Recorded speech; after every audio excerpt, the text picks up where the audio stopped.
তেলিয়ামুড়ায় স্থানীয় ইস্যুতে ময়দানে কংগ্রেস নেতৃত্বে প্রাক্তন বিধায়ক অশোক বৈদ্য 18 দফা দাবিতে ডেপুটেশন মিউনিসিপাল কাউন্সিল এক্সিকিউটিভ অফিসারের নিকট।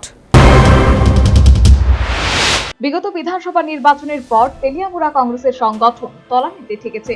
এই অবস্থায় স্থানীয় ইস্যুতে ফের ময়দানে নামার প্রস্তুতি নিয়েছে কংগ্রেস।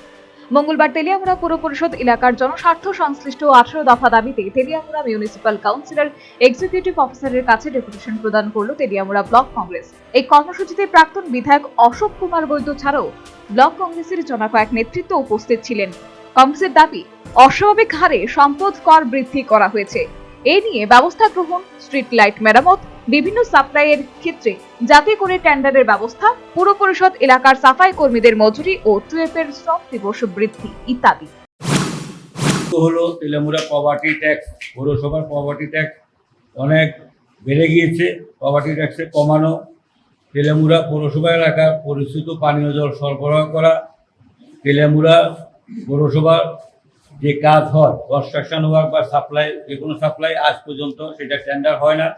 এটা হচ্ছে অনতিবিলম্বে টেন্ডারের মাধ্যমে যাতে পৌরসভার কাজগুলি করা হয়। তেলিয়ামুড়া পৌরসভার বিভিন্ন রাস্তাতে স্ট্রিট লাইটের অসুবিধা, স্ট্রিট লাইট নষ্ট হয়ে আছে, সেগুলো যাতে ঠিক করা হয় এবং পৌরসভার টুয়েবের কাজ যাতে 100 দিনের জায়গায় 150 দিন করা হয় এবং মজুরি যাতে বৃদ্ধি করে 400 টাকা করা হয় এবং তেলিয়ামুড়া পৌরসভা দ্বারা আবর্জনা পরিষ্কার করে তাদের মজুরি যাতে বৃদ্ধি করা সহ 18 দফা দাবি নিয়ে আমরা আজকে এই এক্সিকিউটিভ অফিসার নিকট ডেপুটেশন দিয়েছি।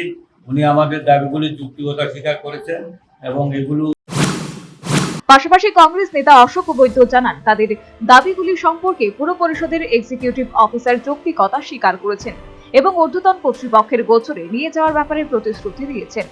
প্রসঙ্গত উল্লেখ্য, তথ্য ও অনুসন্ধান করে দেখা গেছে আজ পর্যন্ত তেলিয়ামুড়া পৌর পরিষদ এলাকার এমন অনেক নাগরিক যারা পরিবারের কর্তা তাদের একাংশের পুর পরিষদ সম্পদ কর প্রদান করেননি।